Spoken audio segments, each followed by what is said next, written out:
안녕하세요. 오늘 저희가 함께 깊이 들여다볼 자료는요. 조선시대 의학 지식의 보고, 임원경제주 중에서도 인재지 편입니다. 딱 펼쳐보면 꼴벌 애벌레나 사마귀 알집, 심지어 뱀 허물, 오징어뼈까지 약으로 썼다는 기록이 나오거든요. 처음엔 아니 이걸 약으로 썼다고? 하고 좀 신기하게만 느껴지실 수 있을 것 같아요.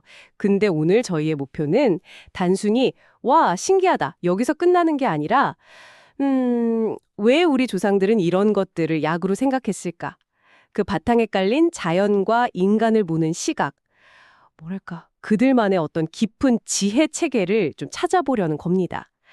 이 오래된 기록 속에서 지금 우리에게도 뭔가 의미 있는 가치를 발견할 수 있을지 한번 같이 파헤쳐 보시죠. 우선 곤충 약재부터 좀 볼까요? 그 꿀벌 애벌레, 봉자라고 하죠. 복통이나 단독이라고 피부가 붉게 갈아오르는 병에 썼다고 하고요. 사마귀 알집, 상표초는 신장 문제나 어른들 요실금, 또 아이들 야뇨증에도 썼다고 해요. 그리고 제조라고 불린 군뱅이, 이거 어혈 풀고 심지어 분만을 촉진하는 데 쓰였다고 하니 와, 군뱅이가 분만을 돕는다. 이건 진짜 상상이 잘 안 가는데요. 네, 그렇죠. 현대적인 시각에서는 이게 참 낯설 수밖에 없는 부분이죠.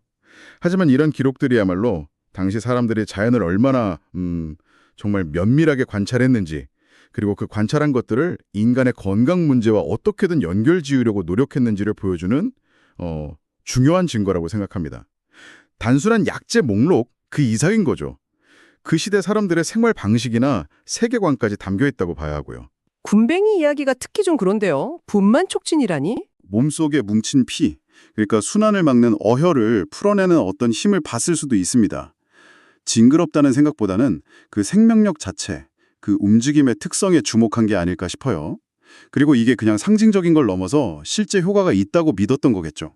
관찰력이 정말 대단했다는 건 알겠는데, 근데 곤충 중에는 독이 있는 것들도 있잖아요. 예를 들어 반묘라는 독충 같은 건 위험할 수도 있었을 텐데, 이건 어떻게 썼을까요? 아, 네. 좋은 지적이십니다. 바로 그 점이 인재지의 또 다른 가치인데요. 말씀하신 그 반묘의 경우 기록을 보면 찹쌀이랑 같이 볶아서 독성을 조정했다. 약성을 좀 부드럽게 만들어서 썼다는 내용이 아주 명확하게 나와요. 아, 볶아서요? 네. 그냥 쓴 게 아니죠. 그리고 뭐 말벌집, 노봉방 같은 건 7월 7일 딱 특정 시기에 채취하라는 지침까지 있고요. 이런 거 보면 정말 오랜 경험과 관찰을 통해서 재료의 성질이나 독성 유무, 심지어 채취 시기까지 다 고려했던 거죠. 아주 정교한 지식 체계가 있었다는 걸 보여줍니다. 단순히 독성 제거뿐만 아니라 뭔가 다른 의미도 있을까요? 찹쌀이랑 볶는다는 게? 그렇죠. 찹쌀과 함께 볶는다는 건 독성 완화는 기본이고요. 찹쌀의 좀 순한 성질을 이용해서 반묘의 강한 기운을 좀 다스리려는, 그러니까 균형을 맞추려는 그런 지혜로도 볼 수 있습니다. 와, 그렇군요. 곤충만이 아니더라고요. 동물들도 정말 버릴 게 하나도 없다는 듯이 활용했던데요. 뱀 허물, 사퇴는 피부병이나 출산이 어려운 난산에 썼고, 오징어뼈, 오적골은 여성들 출혈이나 위장 질환에 썼다는 기록도 참 흥미로웠어요. 아니 근데 자라든 껍질이나 굴 껍데기처럼 딱딱한 부분까지 약재로 썼다는 건 여전히 좀 놀랍긴 합니다. 맞습니다. 자연에서 얻은 건 뭐든 귀하게 여기고 어떻게든 활용하려는 태도가 보이는 거죠. 뱀 허물을 예로 들면 뱀이 허물을 벗고 새 살이 돋아나는 그 모습 있잖아요. 그 재생의 이미지를 피부질환 치유와 연결했을 가능성이 아주 커 보입니다. 실제로 인재지를 보면 특정 뱀, 오사 같은 뱀의 생김새, 습성, 잡는 법까지 아주 상세하게 기록되어 있거든요. 거의 생태관찰 기록 수준이네요. 네, 그렇죠. 단순 약재 기록을 넘어선 거죠.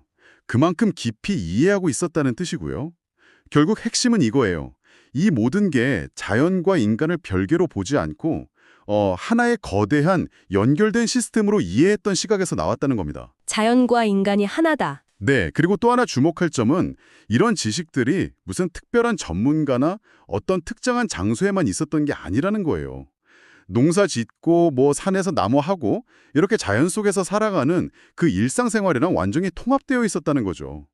매일매일 자연을 보면서 얻은 통찰, 동식물이 어떻게 살고 자라고 사라지는지, 그 생명의 원리, 기운의 흐름 같은 것들을 인간의 병을 고치는데 그대로 적용하려고 했던 겁니다. 그러니까 이건 단순한 민간 요법이라기보다는 그 시대 사람들의 생활 속에 깊숙이 녹아든 어떤 철학이자 지혜책이었던 거죠. 아, 듣고 보니 처음에 그 낯설음이 이제는 좀 경이로움으로 바뀌는 것 같습니다.